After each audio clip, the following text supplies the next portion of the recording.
Jai Shri Mataji, everyone.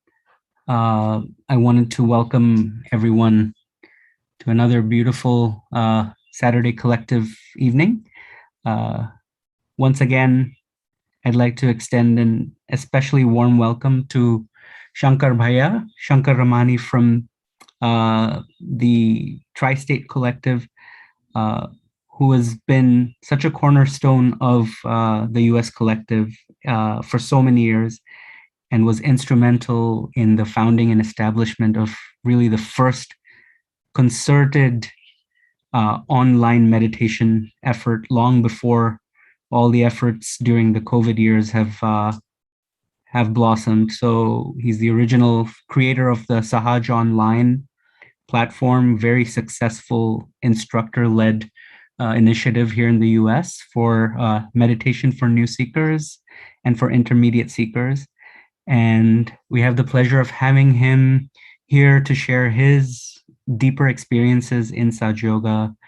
And with that, Shankar Bhaiya, a very warm welcome and thank you for taking the time uh, to join us and to share with us your experiences and guide us through meditation. Jai Shri Mataji. Thank you, Jai Shri Mataji, to everyone. So today, I just thought I would probably before that, we go to the last session that I had. It was something along the lines of, the problems that we go through as yogis, the challenges that we face. Today, I wanted to do something similar, but on a deeper and subtler topic. And the reason for that is subtlety itself, as I had mentioned last time, is something that we all struggle with, or at least I struggle with, and there is no such thing as an end point or an end state for subtlety. It is truly infinite. We can get subtler and subtler and subtler all the time. So the quest for every Sahajogi is how can we get subtler, and that's the thinking, or that's the introspection that was triggered in my attention this week. And honestly, I did not have a plan, and I did not want to have a plan for what the session would be until it actually came to me in my attention as to what this topic would be. And so, in that quest of subtlety, I also discuss this particular topic. When I say discuss, it's not really discuss in Sahaj terms. It's putting our attention, trying to introspect, so that we can all carry it with us for as long as we can in our attention, and try to work on it in our own individual spiritual journey. So this was also a topic that I went over in the Thursday session this week. So as in the initial introduction, Surge Online was mentioned, and we do have a set of people in the most advanced stages of Surge Yoga, and that meeting is on Thursdays at 6:30 p.m. Eastern. So I went over the same topic, and we went over, introspecting what it might be. And so the topic really is bhakti, and trying to understand from Sri Mataji's talks, from the learnings, from our introspection, what bhakti is and how might we all perceive bhakti. And this is completely I would say, an open introspection session. That would be the right phrase. Instead of an open discussion in Sahaj, it's always an open introspection. There are no right answers. Each of us has enlightened attention. Each of us has a specific path in our spiritual journey. We are filled with rich experiences, and given the experiences and the lessons in our own way, based on what we need. And so no single yogi is can have the similar experience as others. So that's what makes Sahaj dynamic and rich. So the reason I say that is, please do feel free to offer your experience on the same topic or pose a question, and I'm pretty sure I won't have a direct answer, because the subtler it gets, the harder it is to actually discuss or trying to conceptualize it. So I just noted down several points out of my experience and even challenges as regards the topic of bhakti. Now, in order to do that, the starting point for me was, what do I do in Sahaj, right? What are the different things that I do? And at the cost of, probably trying to, how do I put this? Try to see all the different things that we do, and I don't want to categorize that in any way, because Sahaj can never be categorized. But still, I listed down a few things. The first one was all about the things that relate to the techniques and the knowledge. So we are aware of our subtle energy system. We do our meditation. We know how to raise our kundalini, even mantras, and whatever else we do during a puja and so on and so forth. So that's one whole body of knowledge and activity and experience that we have. Absolutely essential and an integral part of our things. But it is essentially not the definition or how we get closer to the concept of bhakti. Bhakti is something else, right? So this was one category. Then the other category, if we can even call it a category, and pardon me if I'm wrong, is all to do with our personal seeking. And the personal seeking was the one that got all of us into Sahaj, to seek out Sahaj, to get our self-realization, and thereafter to get better and better at it, to go deeper, to seek out collectivity, and post as self-realization. I think all of us seek collectivity, and we seek vibrations in that sense. We seek a higher state. So that whole spark within us of seeking and trying to get to a better state, that's another, I would say, facet of Sahaja Yoga. Again, does that define bhakti? Probably it is definitely related. And as is the first facet, which is all about the things that we do. Ultimately, yes, it is true that we have to do it with bhakti. But do they, or how much do they contribute to us having that bhakti or developing that bhakti? It's an individual question to pose for ourselves. The third one was all about the spiritual state and the awakening. So, as you know, we all have our connection. The Sushumna Nadi, is our primary channel for rising higher. And then the strength of our connection, the nirvichar or the thoughtless awareness state, and then the doubtless awareness state, nirvikalpa samadhi, and so on and so forth. Lots of subtler things and subtler states and all that.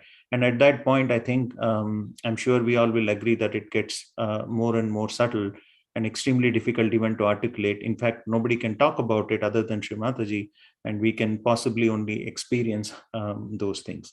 And then the question again I had was, introspection was, if I have nirvichara, for example, how does that correlate with bhakti? Is bhakti there, or is it being expressed when I'm in true nirvichar state? Answer is yes, in some form, but what? And then the final facet is bhakti itself. So I kind of viewed this as something that all of us need to work on, or at least I have experienced the need to develop that bhakti and develop that devotion, which is what is the translation in English of this word of bhakti. Now, I did go over some of the literature from Shri Mataji's talks.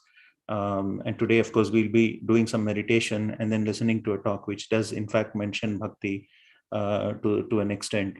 And then the answer I got, or the guidance I got, was what is in Sahaj bhakti becomes Ananya bhakti.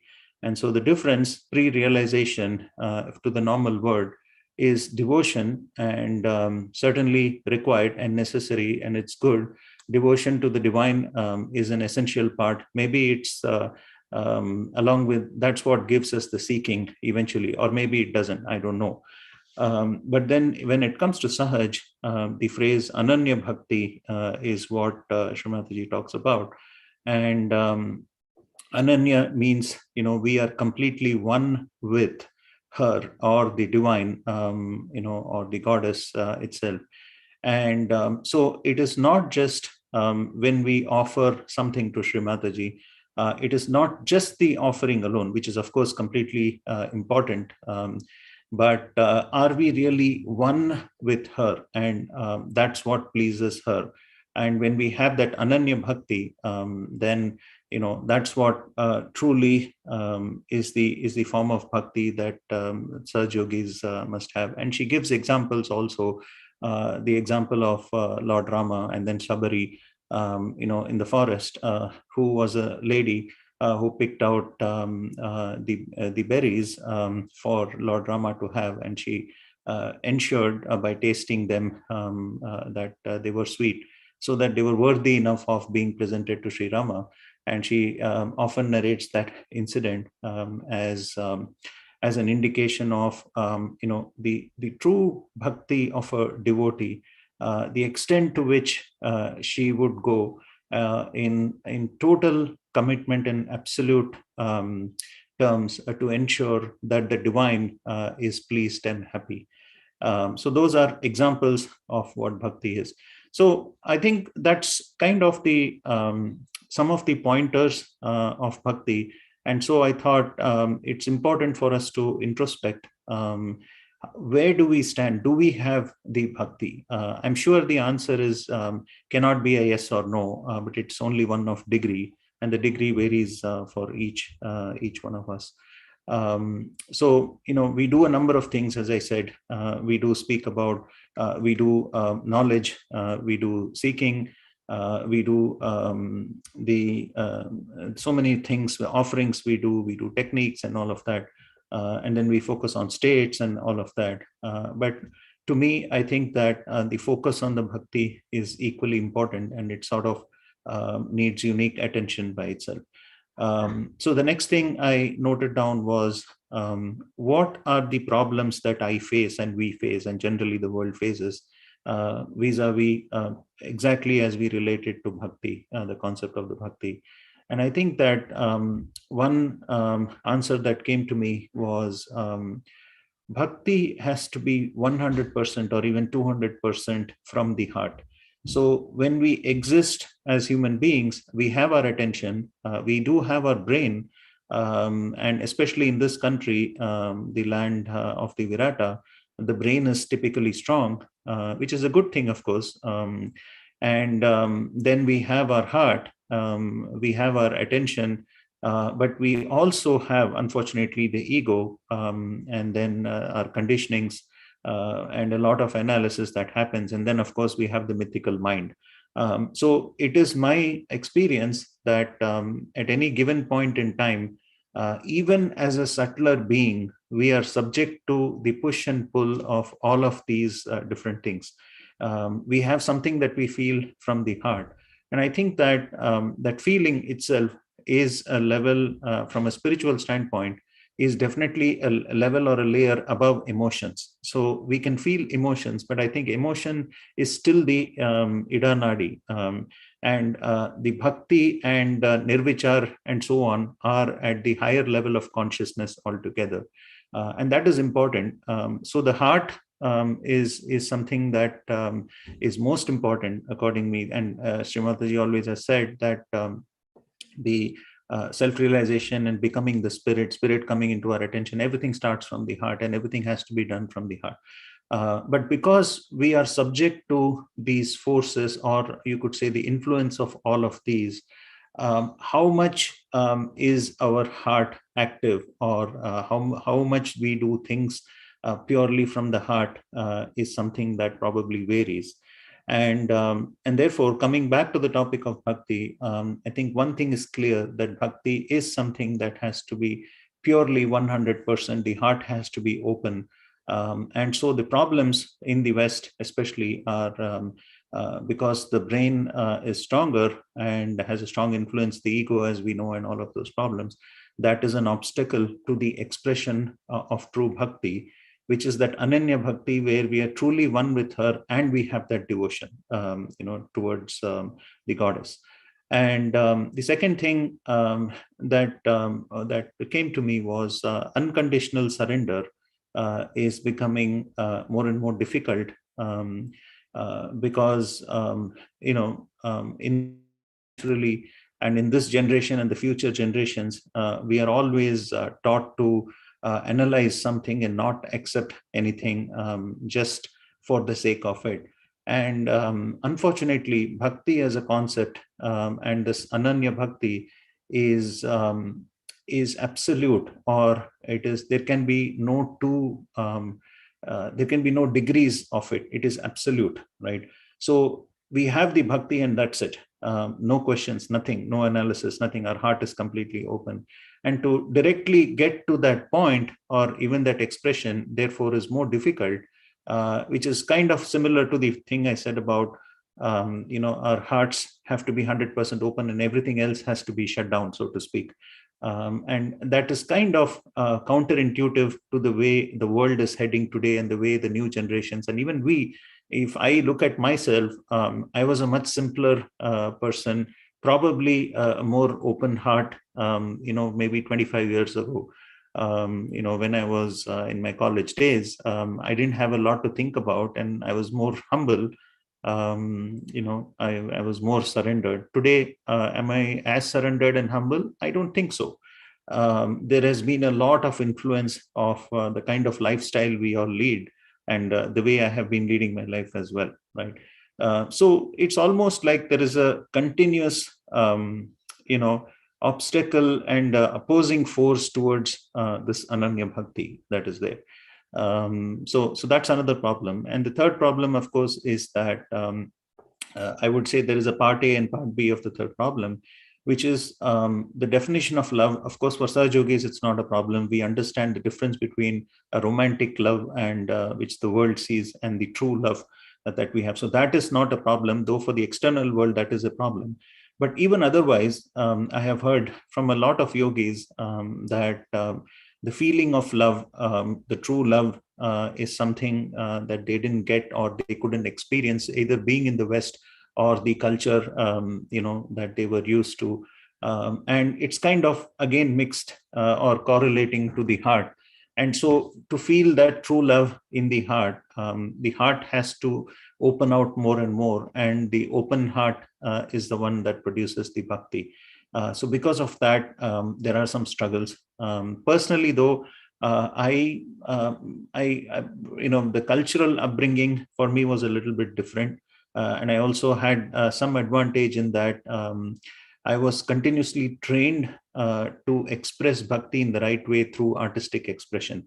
That can really help. And I think that's also probably one of the reasons why Srimataji has placed so much emphasis on arts, is that it tends to open our heart, makes us more nuanced and subtler, so that eventually when the heart grows larger and larger, then these feelings of the true love and bhakti can then manifest and live in those kind of hearts.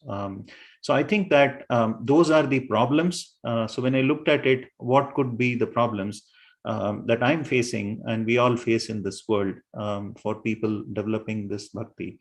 Those are the problems. And then, of course, went on to how can we develop this bhakti, how can we overcome this problem? So to understand bhakti, I think is a form of unconditional surrender from the heart in totality, definitely higher than emotion or thought, for sure. And it is even higher than feelings, the regular feelings, that we feel. And it is also the strongest and highest form of recognition of the divine, absolute recognition, absolute total commitment. And it's more than just acknowledgement of the divine. And I know that we all have gone through this phase, and a lot of the new people also go through this. We go through the phases, or we all go through the phase of, okay, Sahaj is fine, I accept Sahaj. And then, yes, I understand Srimati, I acknowledge that she is special and she is who she is. But then even that is just acknowledgement, and that probably does not amount to the level of bhakti. And then there is the whole knowledge part of it. Somebody can be extremely knowledgeable, and somebody can even have a lot of vibrations, right? Our vibratory awareness can be excellent and supreme, and we can feel everything by vibrations. Is that still bhakti? Probably not. Bhakti is still the higher level, right? We can have vibrations, we can have a lot of knowledge, we can have acknowledgement, we can have recognition, but still, is it amounting to Ananya Bhakti? Probably some way, to some degree, but not a whole lot. And then, for people who are not yet into the more advanced stages of Sahaja Yoga, the problem that we all struggle with is, the bhakti as an element. We have to, the receiver of the bhakti. So if I'm the subject, the object of my, or rather, the receiver of the bhakti is important. And I think that it requires a gradual, exposure for the new people. We talk about the formless divine to which they must have commitment, and then we talk about their own kundalini, bhakti to their own mother, individual mother, and eventually to the deities, to the goddess, various forms, and then to the Adi Shakti, and then of course to Sri Mataji herself. So I think that's also something that is important, because if we have to have bhakti, and if we have to, as a collective, rise, and for bhakti and the subtler aspect to be established, it's important that people also are at least having it in their attention that there is something known as bhakti, and then how to develop that. Moving on to, we spoke about the problems, and then some sort of an approximate definition of bhakti, even if that's even a concept, because all of these are analytical concepts, and if bhakti is higher and than that, and it's extremely subtle, then definitions probably don't matter. But regardless, then the question is, what are my experiences as far as bhakti is concerned? I think that the heart is important, and doing everything from the heart, the expression of the devotion, the unconditional commitment, and trying to make a conscious attempt to introspect and turn off all of these other things, is, I think, an excellent way to test our bhakti, which is turn off the ego, superego, the whole constant process of thinking in general, become extremely humble, and then surrender, and stopping the reasoning of any kind, and then feeling in that higher state. Of course, I think that we have to have that connection, and we have to be in that totally surrendered state, feeling the vibrations, attention on Narsasrara and all of that.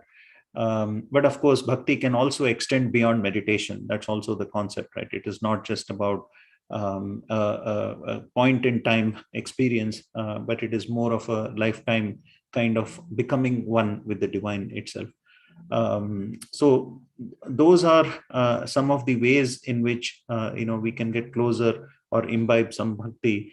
The other powerful things, a few things that I have personally benefited is, I think, I had mentioned this in the last session also, listening to talks of Sri Mataji on a regular basis, and maybe even daily, I think is a tremendous way of becoming more subtle in every way. It's probably the ultimate weapon or tool that we have, amongst us. So as we go further, if we try to have our attention on, I should develop this Ananya Bhakti, and that should accompany me in everything that I do, and my attention and all my life.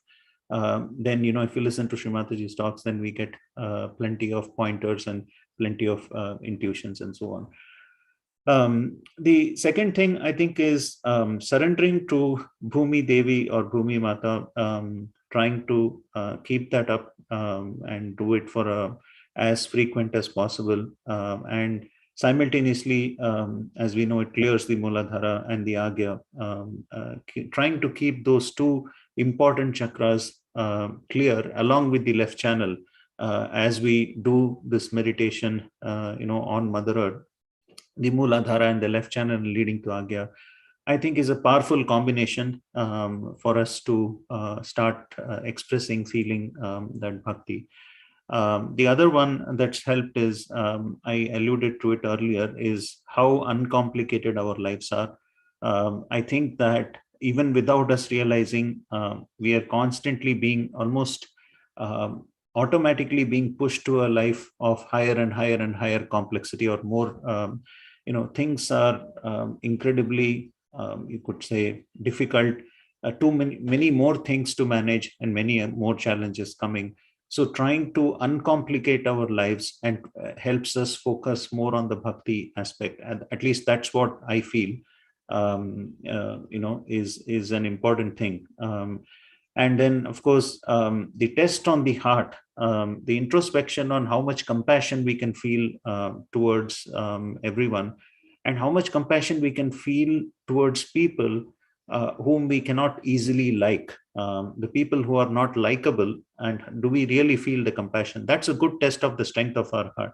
And the reason that the heart is a good test is because bhakti is 100% from the heart. And the same thing extends to our ability to forgive those people whom we find it difficult to forgive, right? I think those are also checks for us to see if in our hearts we can develop bhakti. So those are some of the experiences that I think will take us closer towards this bhakti aspect. And I tried to see how might this feel if Ananya Bhakti is there. What might our lives feel like? And I have some a brief, sort of an approximate or a vague sketch of how it might feel. I think that if we have Ananya Bhakti, if we are completely one with her, we will definitely feel compassion all the time, or almost all of the time, and feel the power of love. That's one thing. So we will not, the love is not artificially expressed or outwardly expressed, but it is firmly there in our hearts. It's extremely subtle, and then we are able to, it's like people say, my heart melted, right? What does that really mean? I think we have to experience that, the melting of the heart. That's how we would feel. Ego would have dissolved for sure. When I say dissolved, I don't know that any of us can have zero ego, but probably to a low level of ego.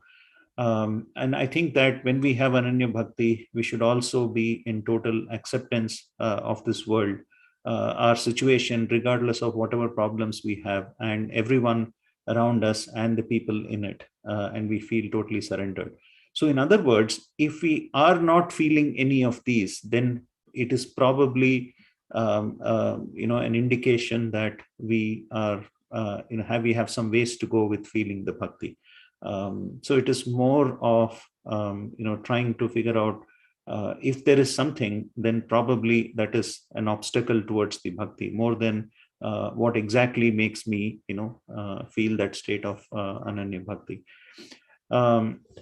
And then, of course, the joy aspect is important. I think that when we are feeling the bhakti, it has to be, especially in Sahaj, that's what differentiates between the bhakti that the external world feels versus Sahaj. In Sahaj, it should not be about being serious, being almost fanatical as the rest of the world, because people sometimes, when they have devotion and extreme devotion, it can tend towards being fanatical about it, or extremely rigid and so on.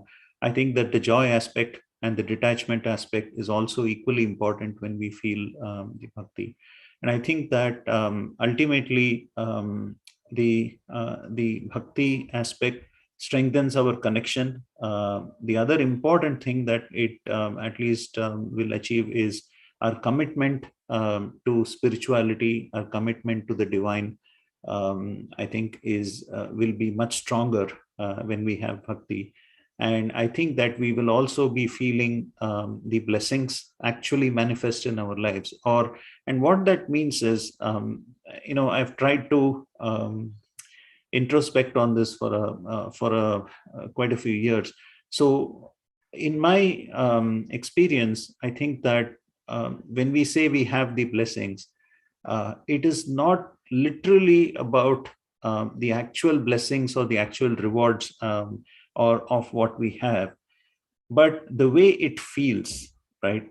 So truly having the blessings of the divine is to feel blessed, um, which means that we will still have problems from the yardstick of an external world, but we still feel the we feel as though we are totally blessed, and we have more than what we need, or we have been extremely lucky. I think that is the state when we feel the blessing, and it's not the literal the blessings that we probably have to count or write a list of, or saying I have this and I don't have this or whatever, right? Which again, I think that if we get to that state where we have to think about I have this and I don't have this, then we automatically are not feeling the blessing anyway, right? Because the very fact that we're thinking about that kind of in that situation, the blessing automatically recedes, is what, at least what I feel. And then the last thing in the state of bhakti is that I think we will have absolutely guaranteed protection from any sort of untoward outcome or incident or situation in our lives. So I think these are all the results or the outcomes we can feel when our bhakti aspect is fully developed, I should say, or when we are experiencing that Ananya Bhakti. So the objective of all that I said so far was more to introspect and to see what can take us closer, and to this developing this Ananya Bhakti, the importance of this in our lives. Because as yogis, we have a very typical, I would say, I don't want to call it schedule, but focus. We have our collective meetings, we do our pujas, we have to do some sort of taking the message of Saj Yoga to the world and all that. So we can always get caught in, yes, do one, two, three, keep doing it. And then when we ask ourselves the question, do I have Ananya Bhakti? We are not very sure, right? We don't know. So maybe not. It's hard for anybody to quantify and qualify. But it's important for us to ask this question to ourselves and have this as an introspection. So that is really the objective of me bringing this up, that we can carry this in our attention, and then use it to whatever extent that it can help us individually. So that's all I wanted to share. I know it was a long explanation, but hopefully the only objective was to kindle some introspection and at a collective level, so that we can all make something out of it. I did choose a talk of Sri Mataji, which also talks about, at least briefly, about the Sananya Bhakti concept. So maybe we can put our attention more on that. And then after the talk, we can have continue to have meditation. But before we do the talk, I just want to pause and say, anybody has any experiences or thoughts or anything to share, with a clear statement that whatever I have said is completely settled. So, there's no such thing as a better or deeper or, thing. Everybody's experience all contributes to this.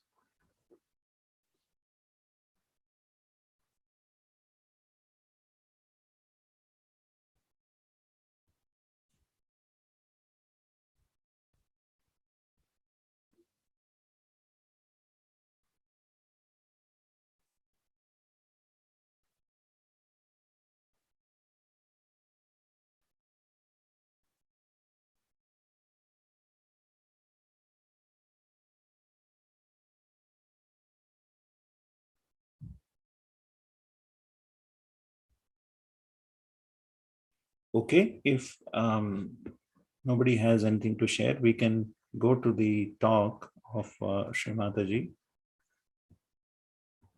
Just we are going to worship Sri Krishna as Virat. First, is important to understand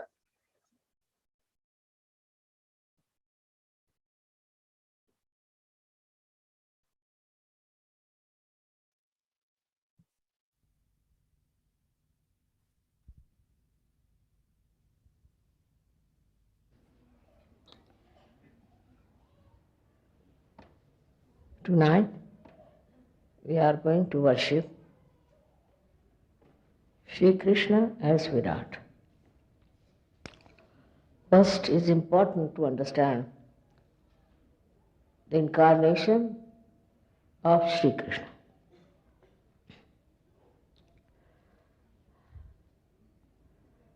Krishna word comes from the word Krishi. Krishi means agriculture.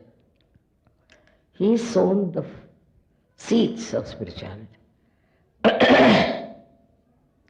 And for that, first of all, he had to think, where are we as far as spirituality is concerned? How is the land? So what had happened at the time of Sri Rama, that he created lots of maryadas. And by these maryadas, people started mentally thinking about it. I'm not supposed to do that, I'm not supposed to do this. It was just a mental binding. It was not spontaneous, it was not search. As a result, people became extremely serious. They wouldn't talk much and they wouldn't laugh, they wouldn't enjoy anything. So Sri Krishna decided that first of all, we must remove them from this conditioning. And this conditioning has to be removed in such a manner that they enjoy themselves.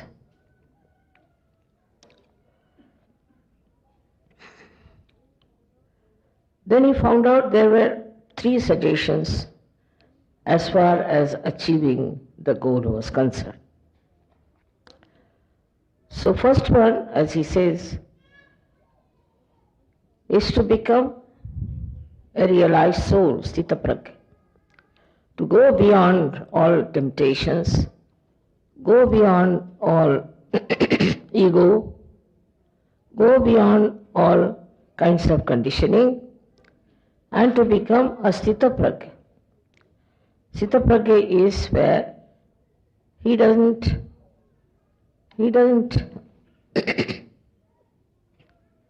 feel like ordinary people attracted towards things, but is absolutely detached.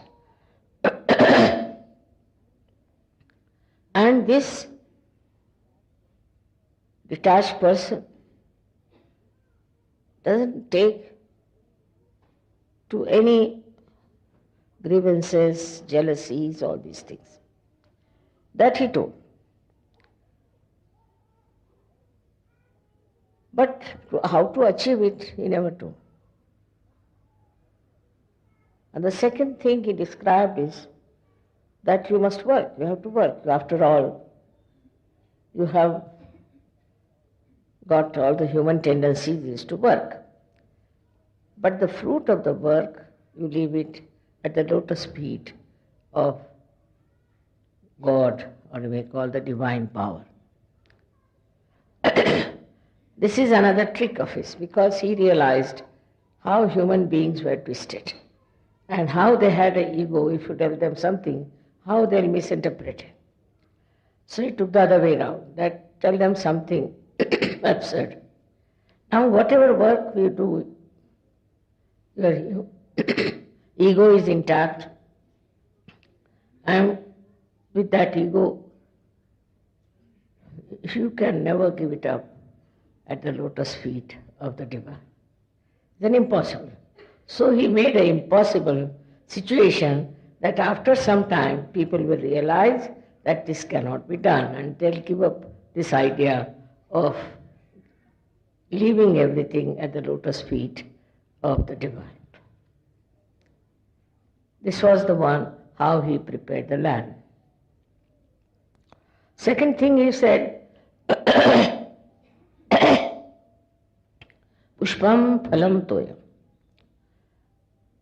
Flowers, fruit and water. Whatever you offer me, I'll take it. I'll take it. But when you do that, you must have ananya bhakti. Ananya means completely single-minded bhakti. When there is not the other. This is only possible after realization. Only after realization you can put the fruits of your work at the lotus feet of the divine, and only after self-realization you can have ananya bhakti, means the devotion which is singular. These absurd conditions he put for human beings because they were so much complicated. So many people tell me, Mother, we are doing Ananya Bhakti. How? Because we are singing on the street, we are taking the name of God all the time, we are going to Pandaripur, you see, in rags, and for 1 month we walk singing. This kind of absurd ideas about bhakti, he never gave. But it is the way he wanted to neutralize the absurdities of human beings, that they thought this was the bhakti, which is not. Ananya bhakti is only possible when you are realized soul, when you are connected with the divine, when there is not the other. This is how he tried to make three-way attack, on human beings, on their stupidity. Because he thought that if I tell them directly, do like this, do like that, then they'll say, of course we did it, and still we never achieved it. In India, there's a big cult, we can call it, people who go to Pandaripur, for 1 month they walk in rags, singing the songs, and on the way they go on eating food at different places. According to them, this is Ananya Bhakti. And they achieve nothing. They have become very sick and very tired and have a very bad old age. But who can tell them? They are all lost in it. So this is a way one could tackle human beings to show their stupidity. And so many people come and ask me, as I told you, that how is it we do so much bhakti of Sri Krishna and we have achieved nothing. So he is the one who prepared the land for sowing. We can say he is the one who was like a very great agriculturist. So his name was Krishna. Him how he talked of these things. Also he told that you should become Sthitaprajna. It is they call as Jnana Yoga. Jnana means knowledge. So you should that you know what is absolute knowledge, which you can feel it on your fingertips in Sahaja Yoga.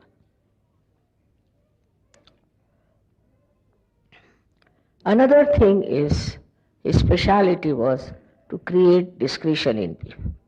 He thought by doing all these things in a stupid manner, they might develop a discretion to know that this is not the way you can achieve anything, you have to get your self-realization.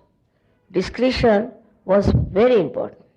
At this juncture, when we are facing a sort of a challenge of this new millennium, that the whole world is going to be destroyed and all those things people are talking, it is really very important to know through discretion what is good and what is bad. One may talk of something as very good, something as very bad. But the divine discretion is very, very different, and which acts by itself. Once you are in the realm of divine discretion, you cannot commit mistakes, even if you want to do it. I'll give you my example. We went to buy a house.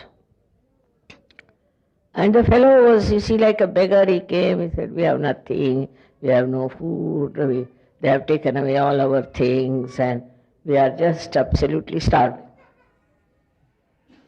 When they said that, when he said that we are starving, we have nothing. So I felt pity for him. I said, all right, increase the price. First we increased the price. Still he was saying, no, give us more. Still we increased the price. I told my husband, you increase the price.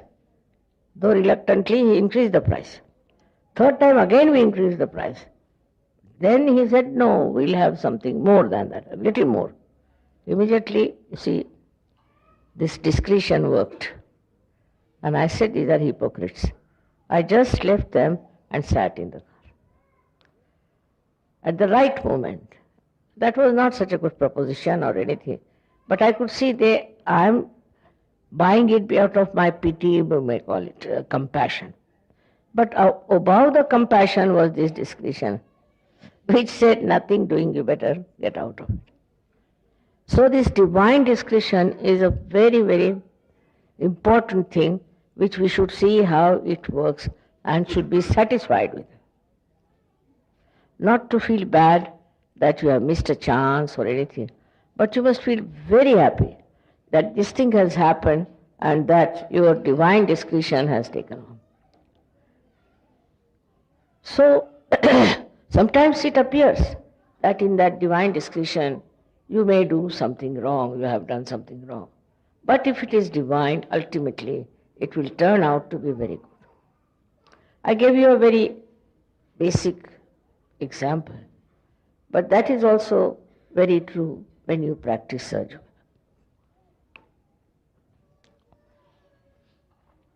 The discretion of divine discretion is extremely important to play a very great part in our lives, because this divine discretion gives us the real joy of our being, of ourself, of surgery.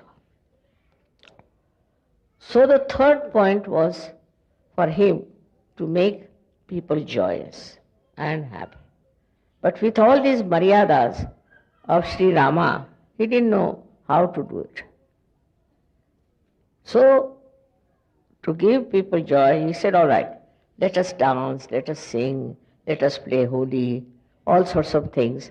And with that, he really originated many things which were sort of not serious, may look frivolous, but in that there was joy expressed. All that he did to give them a full idea as for a Sahaj Yogi or we can say for a self-realized soul, what should be the attitude towards everything. But it is not that you have to do it, but it just works out. It is like that. That in the state of Sahaj, you enjoy everything. Enjoyment. And that is what his idea was, to create this part of his life. According to them, religion means you should become just old at the age of 20 years, you should become an old man of 80 years, something like that. Funny ideas of religious achievement. But he talked of joy, and he never talked of renunciation. He never talked that you give up your family, you give up your children, you give up everything. Never, never. He said you must enjoy. Enjoy with detachment. For people it is very difficult to understand how can it be it is without detachment. With attachment you can never enjoy. If you are attached to something, you cannot enjoy anything in a full way. Like supposing you are attached to your child.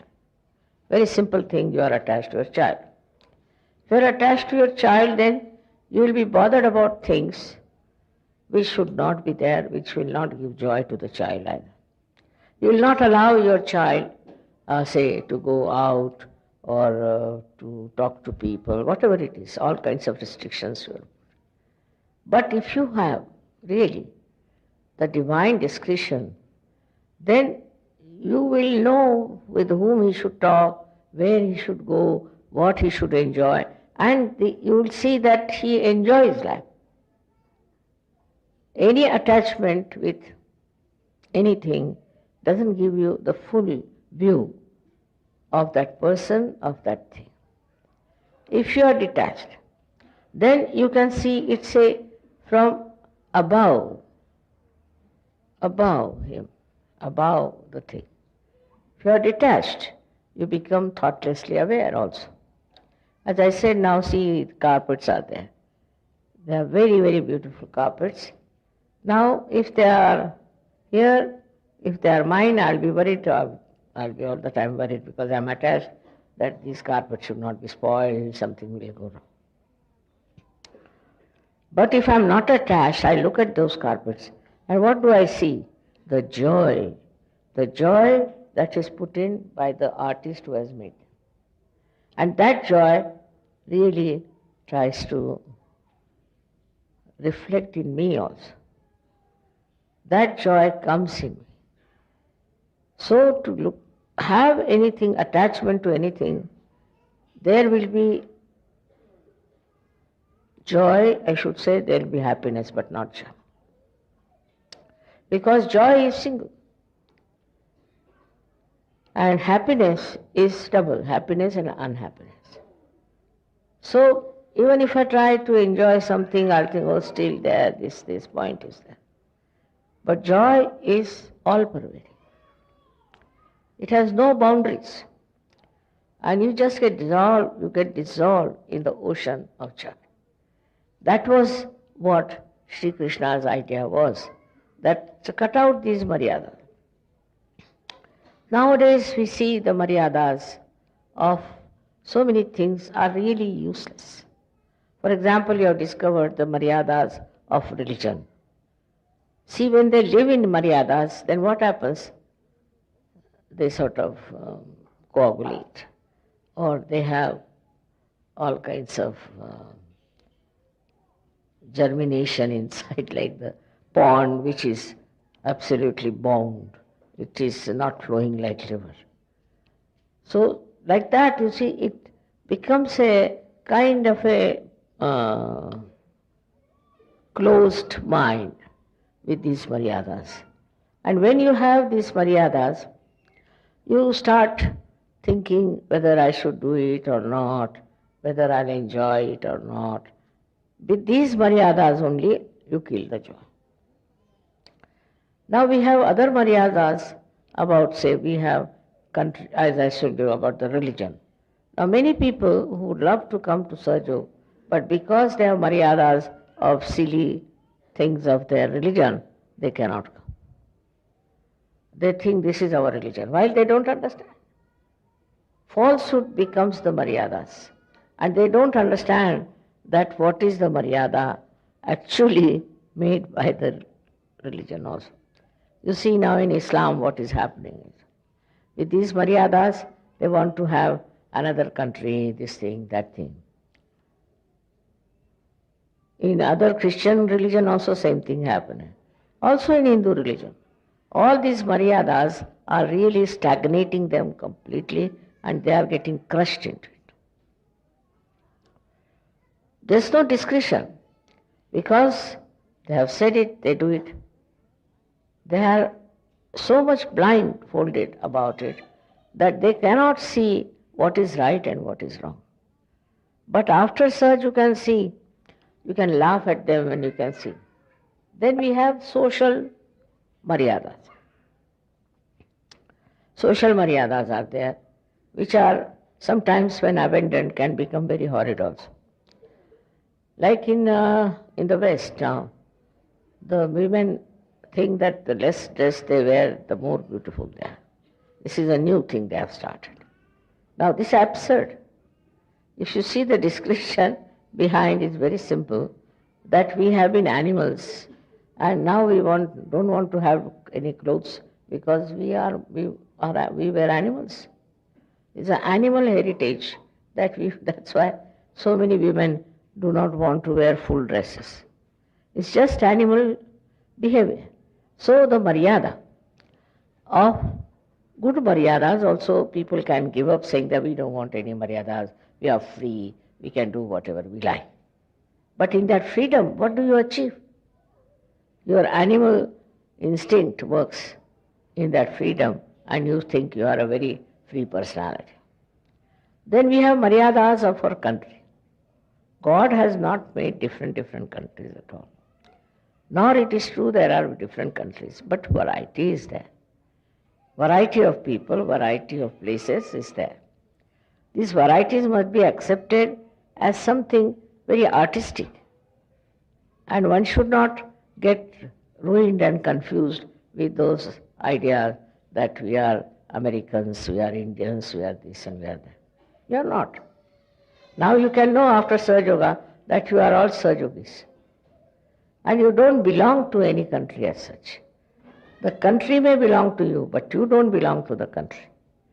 I mean, the work is today to understand that if you really want to care for all these countries and all that, then you must do some work. Work of Sahaja Yoga, so that people get rid of these silly ideas of fighting for territory, for this, for that. All over the world this is going on. We want this land, we want that land. Land belongs to God, not to human beings. And what is the use of fighting for land, I don't understand. But this confusion is there and illusion is there, and people work out on this confusion and illusion to such an extent that they ruin their lives, the lives of their children. So many people are lost, so many people are in the lunatic asylum, I should say, because they end up in some sort of a refugee camp. They are having a good house, nicely living there, then you become a refugee. Why? Because they believe that they can have their own land, they can have their own place, and they should live there. This idea comes, I think, from some stupid leaders who want to have for themselves these lands. And that's how people fight for land. There's no need to fight for land or fight for your country or fight for this or fight for that. But the situation is such that unless and until you fight, you cannot get to the truth. And that's why, if you remember, that Sri Krishna told Arjuna that you fight. You have to fight, that's your work. You have to fight these people because they are the people who do not live with dharma. They are adharmis, so you have to fight. And that is how his fighting was so much justified, because after fighting the war, they got back what they deserved. They were deceived. And this is what Sri Krishna said, that you should not, by any chance, become a slave of these people, but you fight it back. So fighting also is justified in the divine discretion. It's again the divine discretion, where you have to fight because you don't want to be a slave. If you are a slave, you are no good. So for that you can fight. But when people start fighting for separation or for territory, is not correct. On the contrary, it creates lots of problems. But now we believe in the global religion. We believe in the global territory. We don't have to ask for anything. Anywhere you go, you are the citizen of that place. Anybody who wants to go to Russia ever, the whole Russians will be with you. You go to America, they'll be with you. That's how, because all these are ideas of human beings. And if the human beings get transformed, there will be no problem of any war or any territory to be achieved. This was the divine discretion of Sri Krishna, which is instilled within us. As you know, that this is a part and parcel of the Vishuddhi Chakra, where Sri Krishna resides. But when he rises to your Sahasrara, when he rises to that level, then he becomes Virata. So Virata's chakra is placed in the head here above the Agya. And this Virat is the form of Sri Krishna who has risen above the Agya. When you are risen above the Agya, you become a part and parcel of Virata's land, we can say. Because unless and until you are above your ego, you are still involved with yourself and with wrong ideas of maryadas. But when you rise above that and you become the Virat, the great, then you are in the land of Virata. And Virata's powers are tremendous. As been seen by Arjuna, the form of Virat. The power of Virat becomes so tremendous that it acts globally. It acts in such a manner that you sit here and anywhere it can act. You have seen that now. Many times people say, Mother, it's a miracle. My mother was sick and she was not here and I just prayed and she got all right. This is all the power of Virat. The power of Virat is that it can penetrate into the subtle side of human beings in such a manner that everything we are connected. We are not separate. As every drop is connected with the ocean. We are connected with the whole universe. And when you become the citizens, I should say, of Virat, then all the things with which you are connected also get your vibrations, your ideas, your ambitions, everything passes through that. And it works. It works. You have seen how many miracles have taken place in your lives. It is the Virata Shakti that works. Now for that, we have to know how to do worship of Virat. First of all, you have to rise above your ego. Very important. Otherwise, how can you worship? There is your ego standing in between, and how can you rise up to the point of Virat? You have to pass through that. Once you are above your ego, you enter into the kingdom of Virat. There the king is the Virat, and you are the subject who are looked after completely by Virata Shakti, by the power of Virata.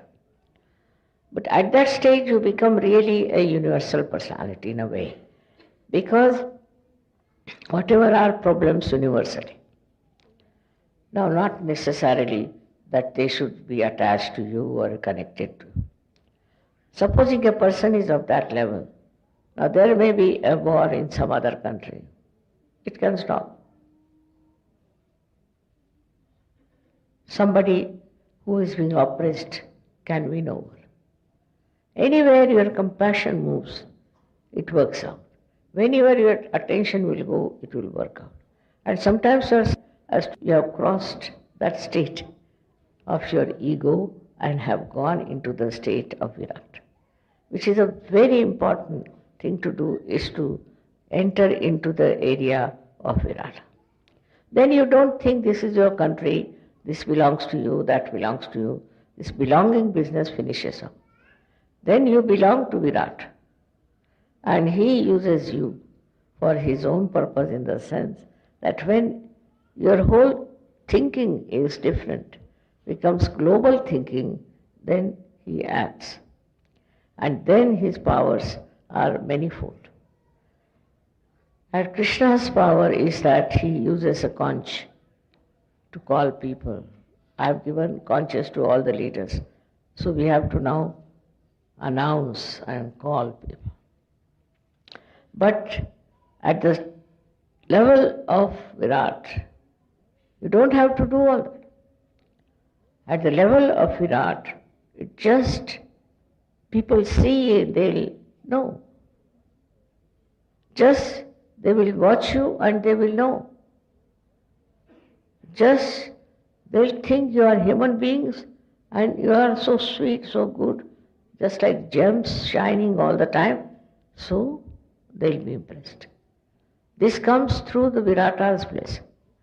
When you become that, then you forget about other things, like you have big positions or anything, you come from a very rich family, or that, all these nonsensical things which are actually not true. And all these things on which you want to exist are no more. People like to show off their wealth. Some people like to be very sort of demonstrative of what they think they are. But in the case of a person who rises about his ego and is a part and parcel of that Virata Shakti, enter into the kingdom of Virat, he knows he is very small. He is very small compared to that, and he just dissolves into that Shakti. And this should happen to us, that we should humble down. We should humble down and know that our powers, whatever we have, if they give us ego, we should get rid of it. We should not have that ego. We should get rid of it and we should actually achieve that state where you can be called as citizens of the Virata's power. May God bless you all. Now, when you are entering into the kingdom of Virata, you have to be like children. You are children then. As children you enter. As Christ has said, when you enter into the kingdom of God, you have to be like children. And that's what you have to be today, all of you, to be innocent like children. You have to be innocent like children.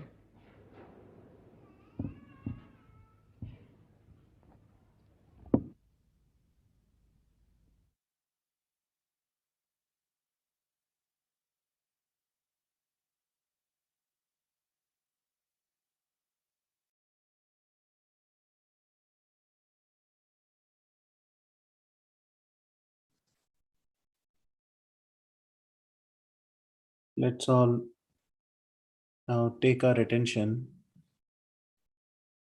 to the Sahasrara.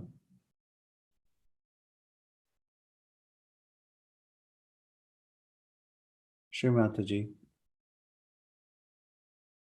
please give us the maturity and the surrender to achieve this state of Ananya Bhakti within us.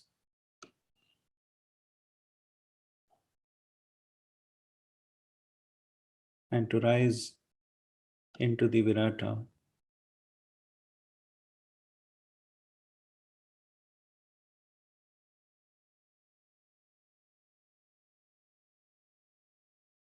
Let's recite the three Mahamantras for the Sahasrara. Om Tvameva Sakshat Shri Mahalakshmi Mahasaraswati Mahakali Trigunatmika kundalini साक्षात् श्री आदिशक्ति माता जी श्री निर्मला देव्यै नमो नमः। ॐ त्वमेव साक्षात् श्री कल्की साक्षात् श्री आदिशक्ति माता जी श्री निर्मला देव्यै नमो नमः।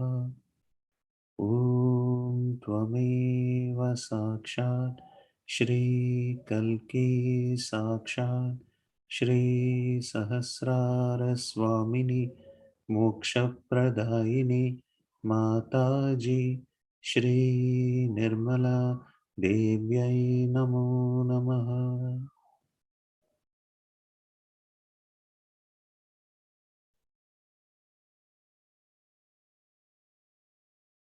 And now let's continue to keep our attention on the Sahasrara and remain in meditation.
Let's all collectively now raise our Kundalini and give ourselves a bandha.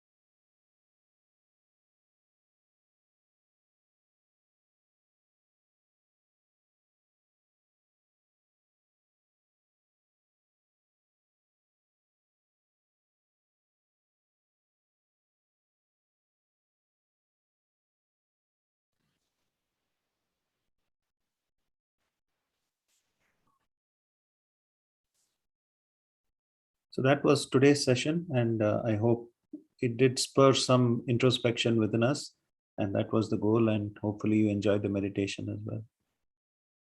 Over to you, Viraj or Paul. Pawan.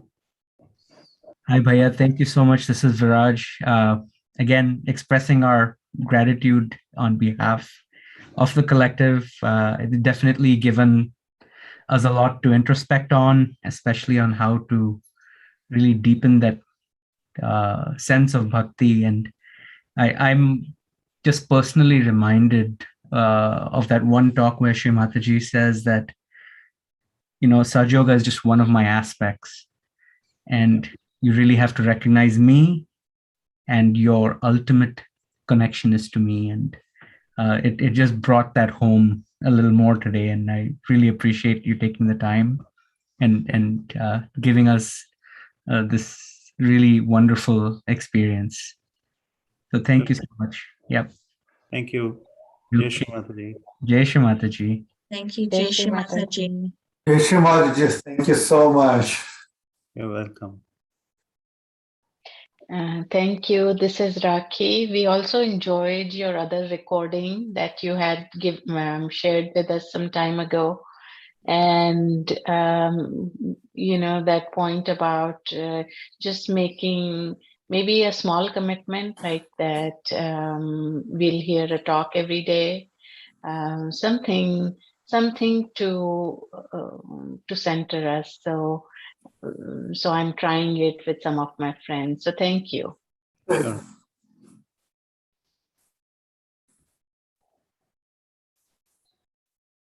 Тут наложим.